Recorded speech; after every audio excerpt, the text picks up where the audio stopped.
This is the Stick and Hack Show. Conversation, discussion, debate, and golf talk from a stick, Mike Ryan, and the hack, Adam Grubb. Boys, you are up. All right, welcome in. It is the Stick and Hack Show, the most sophisticated golf show in the free world. I'm your host, Adam Grubb, the hack. That's your host, Mike Ryan, the stick. Mike, how was Thanksgiving? It was really good. Great. All right, so first up. That's it? That's all you want? No, nobody cares. All right, we know that. All right, so we've got a big guest this week, Micah Burke. He was a professional golfer, and now he is CEO and runs Perfect ProAms. It's a unique tournament format. We're going to talk to him here in a little bit. Have you ever been? You've never been in a ProAm, right? I have not. So we're going to be a part of this next year in May. It's going to be a great conversation. He was a professional golfer for years, and now he's taken everything that he learned there and he's created a new format for golf so that people can enjoy it in a much different way.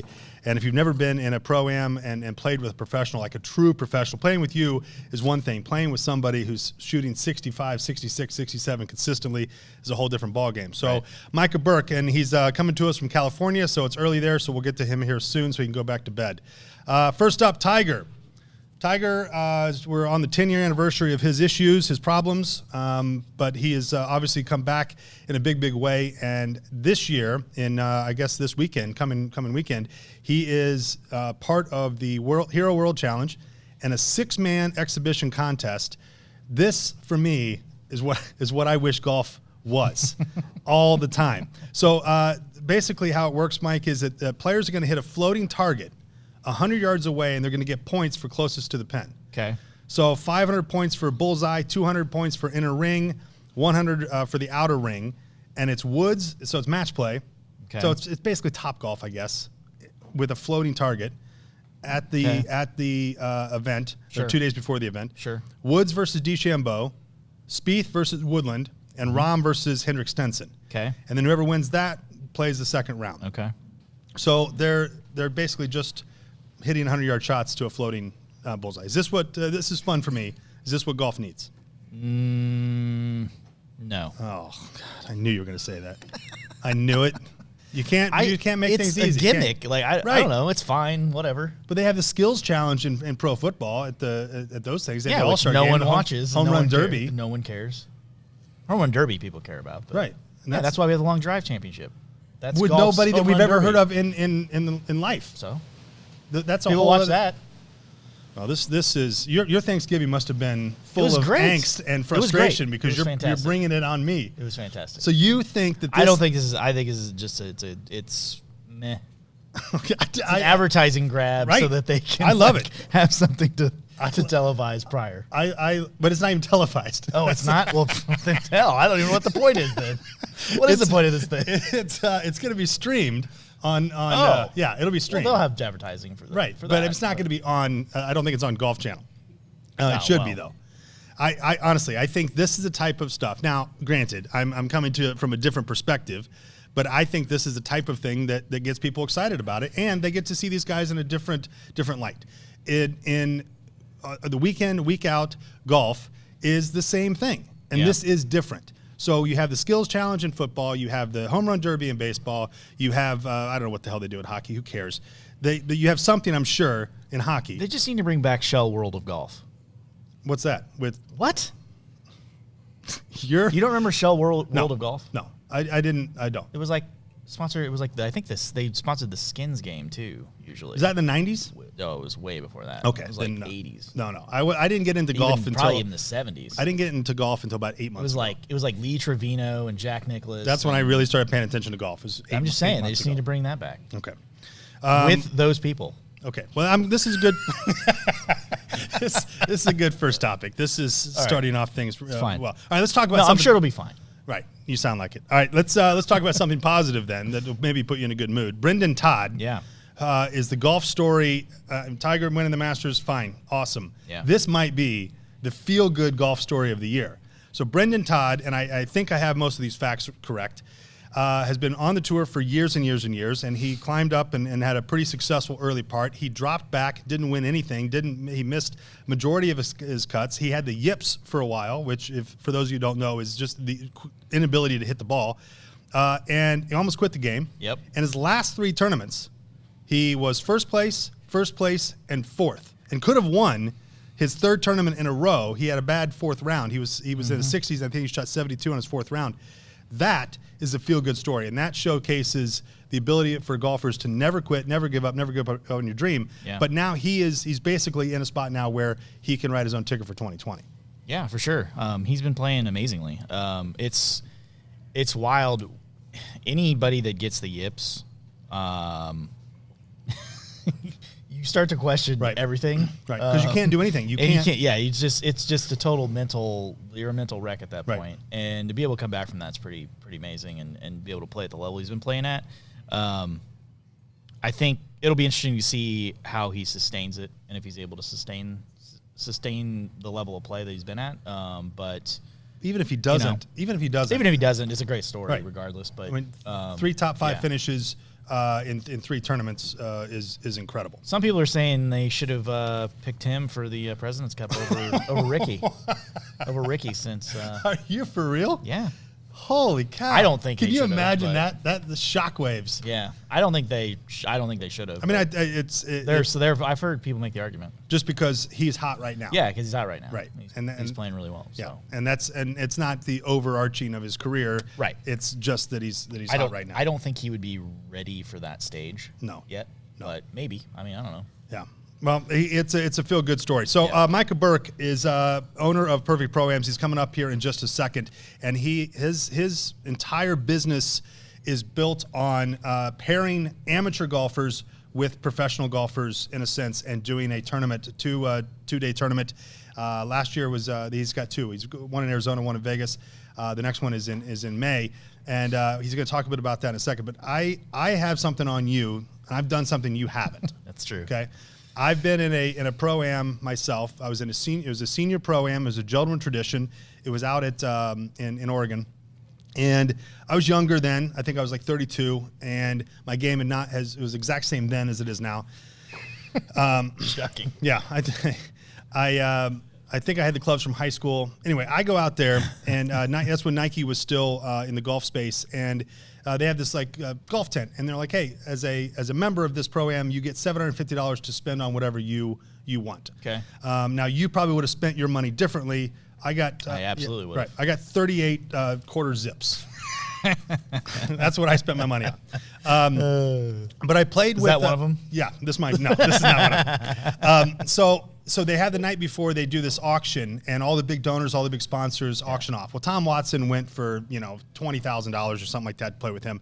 My bid wasn't very large, and no offense to him, but I ended up with Phil Blackmar. Okay. Phil Blackmar is one of the tallest people in the world, but second, he's also incredibly nice. Yes. And so I get up on the first tee of this pro-am, and there's people there, and I'm used to the starter and my playing partners and maybe somebody near the clubhouse watching. That's enough for me to be nervous. But now there's a small crowd of people. And I'm on this first tee, and I don't know, I hit it maybe 75 yards. It was just one of the worst shots you've ever seen. Okay. And I was okay because I got it airborne, and I moved the ball forward. That was a victory for me. So we get into this 7th hole or something, and I'm walking with the caddy, and I'm learning more from Phil Blackmar's caddy than I am anything else. Just the stories and how much they do, and all their preparation and their travel and all the stuff. It was incredible talking to him. And so I'm standing there behind him, and Phil hits this shot, 175 yards, 160 yards out, and the divot is this big, right? I mean, it's a 3-foot, just huge pelt, and it flies 20 yards. I've never seen anything like it. And the caddy goes up and he gets it, and he walks back, and I go, "Holy cow!" I said, "Is that for real?" He goes, "Oh," he said, "This is nothing. This is very small." He said, "Phil does huge divots." Yeah. And I said, "That's just unbelievable. I can't even understand that, how he even hits the ball with something, hitting the ground that much." Yeah. And so we talk about it back and forth, and about 40 paces later, Phil comes up to me and he slaps me on the back and he goes, "You talking about my divots?" I freak out because he's 8'3", and I turn around and I go, no, I'm not making fun of your divots, sir. I don't even know what that means. And he says, "Yeah, don't make fun of my divots," and keeps walking. Yeah. And I'm like, oh my God, I've pissed off Phil Blackmar, and I'm on the 7th hole, and so then the next shot is me, and I'm just off the green, and I'm chipping it, And I lay the sod right over the ball. I don't even touch the ball. Yeah. The ball just dribbles, like 8 inches. Yep. And I kind of turn around, and Phil's standing right there all of a sudden, like shadow, just boom, right there. Mm-hmm. And he goes, "That's what happens when you talk about another man's divots. The golf gods taketh away." Well, there it is. And he walks away again. Yeah. And I'm like, "Oh my God, what did I've never?" Yeah. I didn't talk about your wife. You Relax. pissed Phil off. I did. Yeah. And then he came to me the next hole and he goes, "I'm just fucking with you," right? I'm like, "Phil, you've put me in a spot now for 2 holes." That's right. So that's my pro. He's trying to get you to learn to handle your anxiety. Well, congratulations. It made it worse. Micah Burke, welcome into the program, sir. How are you? I'm good. What's up, guys? All right, so you heard that story. Phil Blackmar, that was my ProAm experience. Is that what happens at your event? Not particularly, no. Actually, you know what? From what most people think of a Pro-Am, that's not what I'm trying to do. I'm trying to kind of change what the Pro-Am feel is out there. Most people get to a Pro-Am and it's all about, a charity. It's about having fun. And what I wanted to do was bring in more of a competitive vibe to the Pro-Am kind of feel and not so much be, not so light. I want it to be kind of ramp up the intensity a little bit. But also, keeping it fun with parties and stuff like that. But I try to bring something new to the game of golf with my Pro-Ams, try to get as creative as possible and just put a whole new experience together. So the name of it is Perfect ProAms. It's in May 1st to the 3rd in Scottsdale, Arizona. You started playing golf at the age of 15, which is about the same time that I started playing. You've had a more successful career with golf than I have, but I think we all kind of started at the same time to really get into it. You went to high school, went to college playing golf, and then you started a professional career. You were on the tour for 7 years, and then you played in Canada, and now you've put all of your experience now to the CEO and president of Perfect ProAms. Tell us a little bit about your career and what drove you to put this event together. Well, I started playing. The only reason I started playing was because I was on the basketball team and I stopped growing around 5'7", so I wasn't going to advance a career in that. I knew that pretty early. So my buddy asked me if I wanted to play. Exactly. My Asian mom, it's her fault. So when my buddy asked me if I wanted to play golf, I immediately said no. Like, that's stupid. No one wants to play golf. And he said, but if you get out of school at 1:30 every day, if you do it. Sign me up immediately. So of course I said yes. So that's the reason why I got in. It kind of got me right off the bat. I really, really loved it. The golf bug bit me, and then after high school, I walked onto a college team, and then I just kept getting better and better, and then decided to give it a run professionally, which I did for 7 years, like you said, and I had a lot of good memories. I got pretty good there for a little bit, and I really enjoy pushing myself to get better. But at the end of the day, you have to kind of start a career that makes you money. So it can consistently too. So that's why I started this event company. And the reason why I did start it is I knew I lived a life, and I realized how much fundraising is a part of golf. Professional golf, and how most people don't see that. They think, oh, you're a professional golfer, you're living your dream. That must be really nice. I wish I could do that kind of thing, but you don't realize that you have to finance it yourself, which costs $50,000 to $100,000 a year. So unless you're actually making that profit, you're really not getting anywhere in your life unless you have a backer. So I saw how tough that was, especially from an outsider like me. I didn't grow up playing golf, so I don't really have those connections. I didn't really have the family money or the country club lifestyle to fall back on. So I wanted to create these Pro-Ams to kind of facilitate that relationship between player that was trying to raise money and then the person who wanted to support him. Because more often than not, it was a matter of, hey, can I get some money? And they write a check and then you spend it. Right. But if I create an event where you can kind of facilitate that relationship, you can show them how good you are. And then in the process, what my events are is I try to create a purse and all the benefits for the pro using the amateur's entry fee. and then using the tournament for the pro where it's free for them, and they get to play an event that they know they're going to make money on, and then use prizes that'll help them with their career. That's kind of how the old idea came together, and it's still an evolving process. I don't have it all figured out, but it's slowly getting there where the pros are getting some benefit from it. That's great. So let me just make sure I understand this. The guys that are coming in to play in the Pro-Am, they are actually in essence sponsoring and helping sponsor these other professionals so they can continue their career. They can get to the next level, whether it's Q school, whether it's just getting money to further their ability to play in tournaments and stuff. Because otherwise, they're having to do it with friends and family. They're having to find their other ways to scrape and claw. We talked with oh my God, what's his name? Our boy. What's happening right now? Patrick Sullivan. Thank you. My God. Patrick's not going to talk to you anymore. No. Well, I think Patrick. I think he stopped talking to you already, but that's fine. Yeah, he'll stop talking to me more, I think is what you're saying. So Patrick Sullivan, who's been on the tour forever and ever and ever, and he said the same thing. He's like, people don't understand truly how much this cost and the grind that being a professional golfer, if you're not top 100, even not top 75, truly and really is. And so those are the types of players that are there. Just to be clear, Tiger's not going to be at your Pro-Am, but there are players that are very, very good, very talented, and that you can learn something from in that regard. Correct? Absolutely. And these are guys and girls. I mean, these guys they're playing golf every day for a living, and they're really, really good. And the difference between the ones that make it and not is either going to be opportunity, which costs money, and then the timing of when you play well. And more often than not, it's opportunity. And you need a lot of opportunity to get to the next level. And the fact is, opportunity costs a lot of money. So what's something that an amateur can learn from a pro in these types of events? They'll show up, and I'm sure they're going to have a lot of fun, number one. But what are the things that they can learn from these pros while they're playing with them? Well, the fact is, like, this is a game you're playing, and there's a certain way to play this game, and you're not going to learn it on the back of a range with a swing instructor. And so what you're going to learn is how to actually, maneuver yourself around the course. Yeah. How to. And all you're trying to do is keep your score as low as possible. And there's a bunch of different ways to do it, but these pros have kind of crafted a way to do that. And they did that with thousands of hours of practice and playing and competing. Right.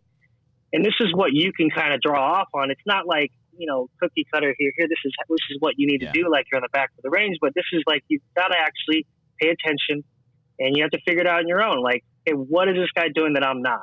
Yep. And that's where you start, and then you kind of bleed that in your own game, and then you slowly pick things up, and that's how you learn this game. It's a a million piece puzzle. You got to put one piece together one at a time, and this is how you do it. You do it by playing against guys that figured it out. Yeah, and that's, I think, for an amateur to come in there and play. Yeah, most of these amateurs. I mean, you're not. It doesn't matter. You'll take anybody. If they're a 20 handicap, 30 handicap, me, it doesn't matter. You'll bring them, because there is something for everybody there. But that experience of playing with somebody until you've done it that is just unbelievably talented in a certain sport, especially golf, is awe-inspiring, and it's exciting. And yeah, there's fun, but you're also competing. And so it's a two-man format, correct? You got a foursome, but two-man format? So, I originally started at 2-man, but then now it's a 4-man team where it's 1 pro and 3 amateurs, specifically for this one in Arizona. Now, the way the format works out is that you're collecting 2 scores per hole. You're collecting a gross score, which is no handicap involved. Right. And then you have a net score, which is handicap. So you're combining those 2 scores per hole. Now, if you have a good pro, the gross score, and these guys don't make bogeys, so that gross score should be covered. And then the net score is ham and egg by the 3 amateurs. Right. That's cool. Yeah, that's really good. Fun. And there's actual prizes involved, but there's that experience. There's that that drive to play at an amazing facility and an awesome course, and you're also there's camaraderie there, right? There's a connection there with golf, and that's what Stick and Hack is trying to do. That's what we're trying to do. That's what you're trying to do. That's what we're trying to do together, is to bring people together in this game. There's a lot of times in golf where you got these players over here, these players here, and then the guys that play a couple times a year. You're really trying to bring all of these people together to say, let's enjoy this game the way it's supposed to be enjoyed, and go out and do your best, and we'll do a format that allows for some competitive advantage for all those teams. Absolutely. I'm just trying to set up an atmosphere that facilitates exactly what you said, naturally come about. All right, so put that on your website and then just pay me $100. All right, he's Micah Burke. Write that up. Thank you. Micah Burke, perfectproam.com, to go to a site and to sign up. There's stories, I'm sure. You had your playing days, 7 years, but in college and then in the pro and that circuit. Stories that you're legally allowed to tell that you didn't sign an NDA on from your time on the tour. I got one story. It's pretty gross though, so.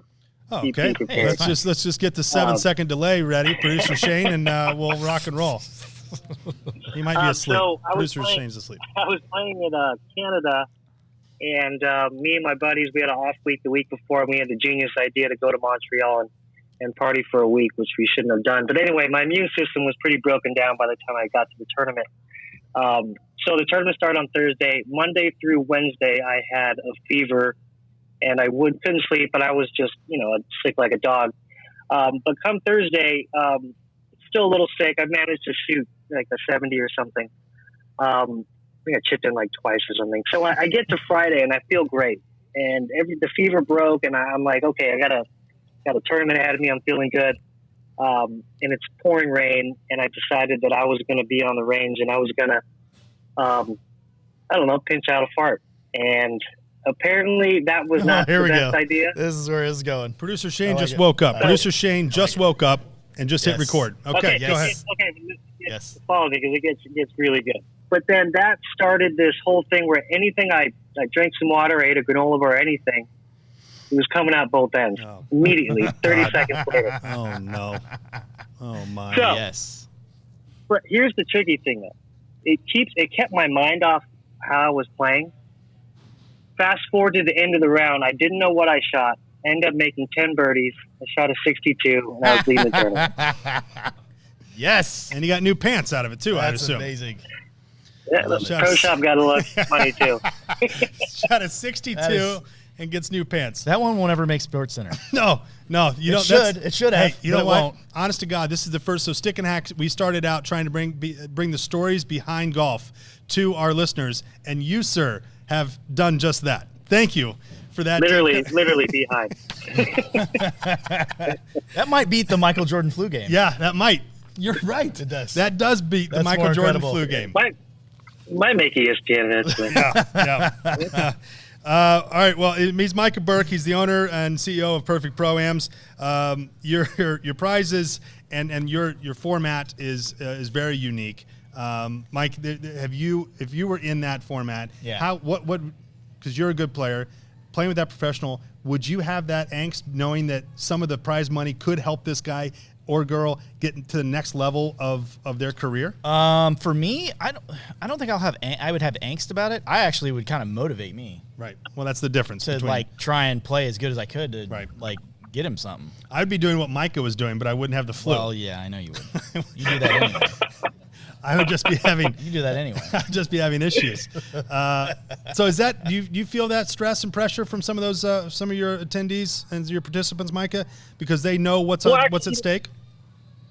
Well, I set up the competitions where it's not so much on. So the way it plays out, everybody's going to play their own ball. So the pro's going to play his own ball. The only way the amateurs can really affect them is if they step on their line or they distract them while they're playing. Everybody's playing their own golf ball, and the way I set up, the pay Q school to the winner kind of thing, and the purse for the pros is based on their own score. The AMs can only help by ham and egging their own net score. So, what they can do is by everybody playing well, you kind of compete off each other and you start playing well as a team. Yep. That can help. But the way I set it up is amateurs can only help And then if they're out of the hole, they can pick up, and then they can just kind of watch the pro do their thing. So he doesn't it's do really that. He doesn't know how to up. pick up. He keeps slapping the thing around, and I'm like, get in the cart, dude. Oh, I'm gonna Get get in the it in cart. the hole. You're gonna- I've got to finish this hole. I You're started gonna get an it. 8. You're getting an 8. I'm giving you an 8. I might pick move up on. then. I might pick up during that format. Yeah. So tell us a bit about the course and the weekend that people can be a part of, because it's not just the golf tournament. There's many more things that happen. Yeah, so we kick it off with a instructional clinic, kind of the day before the event, so amateurs can come in and get a tip if they need one. And then we do an opening party so everybody can meet all the pros and meet each other. And then we do a kind of like a pairings party, and we do some betting and stuff like that. And we just, set all the rules and get everybody informed. And then as soon as the next 2 days start, we try to take all the fluff out of it, and we just make it all about the competition. So then you have a 36-hole competition. And then the way it works is that we separate the entire field into flights. So if you place in your flight, you advance to the shootout. The shootout's really fun, where everybody who didn't make it get to watch and actually get to bet on the teams if they didn't, the teams that did make it. But the way the shootout works out, it's alternate shot, and all 4 players on the team will play in alternate shot format. And it's over 4 holes. There's a cut after 2. And then it all kind of culminates into one big kind of finale at the end, which in Vegas we went into a playoff, and a guy made a 20-footer to win. So it's like the whole crowd there, and it's all it's pretty cool. Yeah. Awesome. Yeah, that sounds great. So it's May 1st to the 3rd, and they can go to perfectproam.com to sign up. And honestly, you take anybody, right? I mean, this you don't have to be a certain handicap or anything. You have to have some sort of verified handicap. GIN, the USGA GIN is probably what I get most, but I need something online that verifies that you have some scores put in, because I can't just have a guy say I'm a 30 and all of a sudden he's like 15 and Micah, when would that ever happen, Micah? That's insane. Nobody ever says that's sandbag. Come on, no one ever Micah.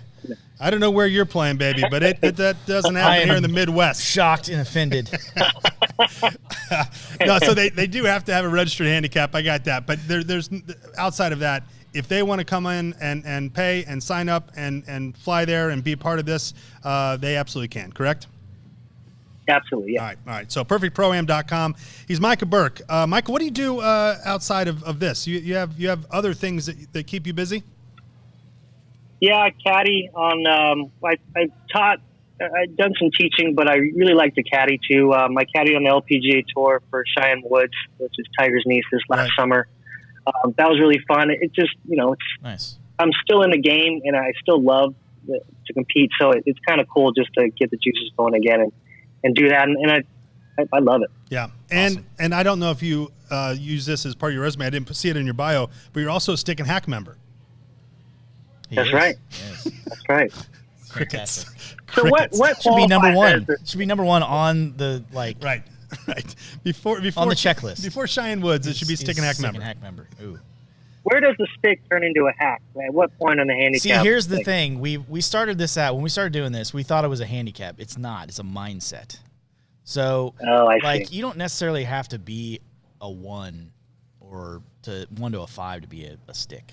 No. If you think a certain way, you're a stick. Like John Daly. John Daly's a hack. John Daly's a hack. Just, I mean, yeah. Right. So it's like a mindset. It should be how many golf balls you have in your bag. Ooh, that might be it. That might be yes. Yeah, and that might be a good way. And how many different brands? Of golf balls. If they're all that's a good 30 different brands. 30 different brands. Yeah. Right. And you have in varying levels of condition. I have a buddy who has 2 of the same club. He has 2 wedges exactly the same. That's a hack. Yeah. That's in his bag. That's super hacky. He only uses 1 of them. Well.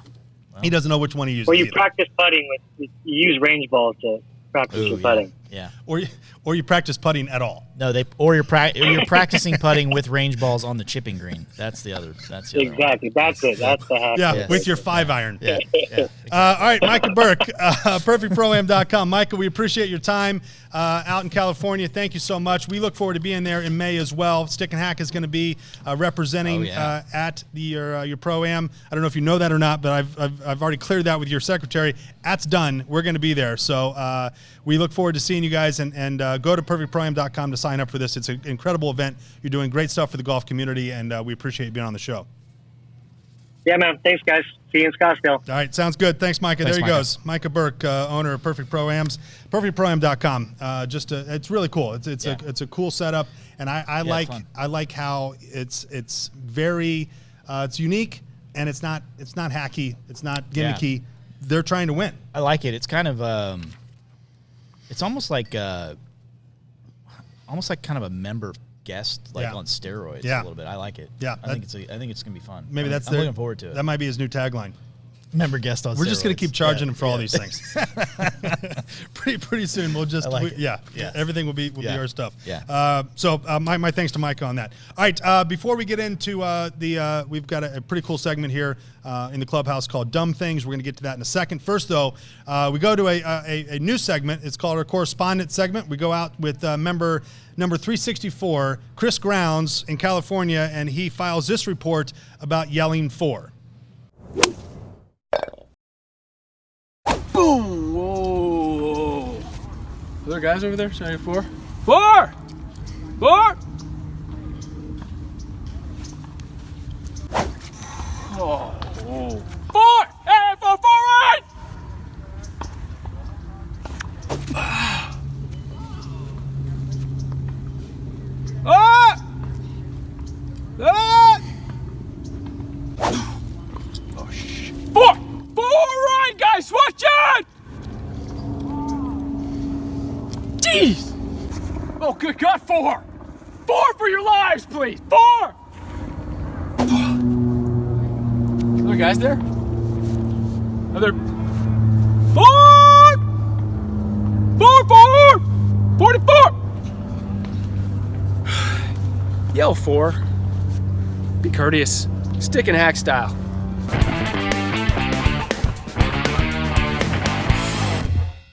All right, there he is, Chris Grounds. That was great. Remember 364, yelling fore. He's something. He's one of my favorites. Oh, good God, fore.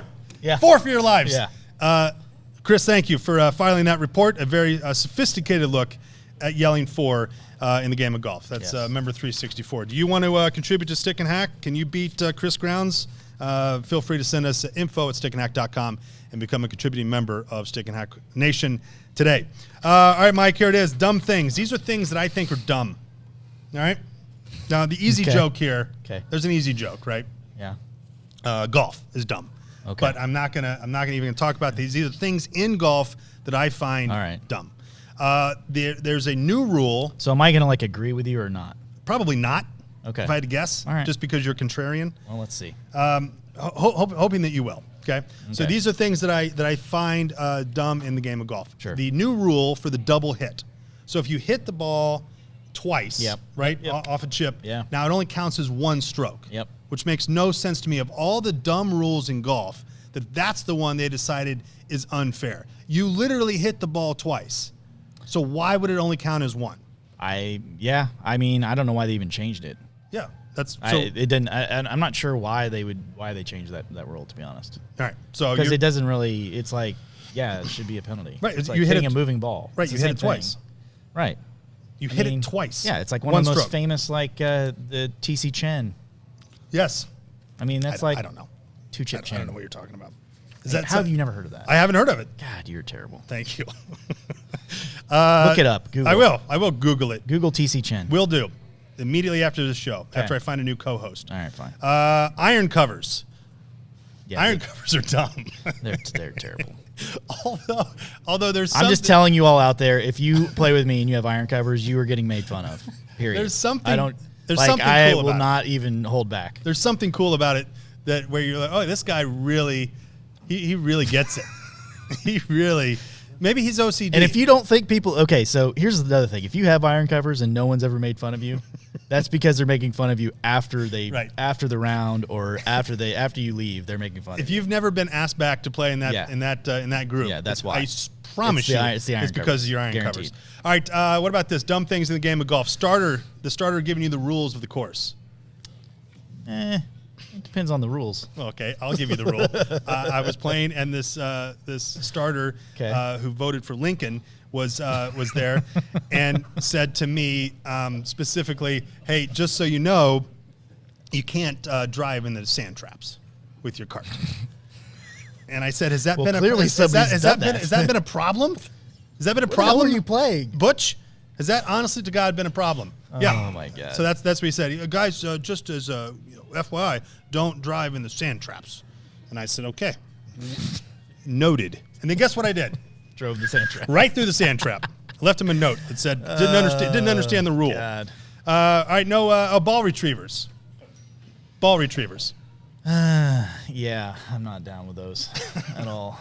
That guy with that stupid pole. And hold on a second, let me get that monitor for you. Yeah. And then he's out there for 10 minutes fishing balls out of no. Just that's a pace of play issue. Thank you. And anybody who has that, if you have a tool that's specifically designed to fish balls out of the water, if it's a tool that is specifically designed to counteract the fact that you suck, you need to you need to invest your money elsewhere. Right. Buy some iron covers. Lessons.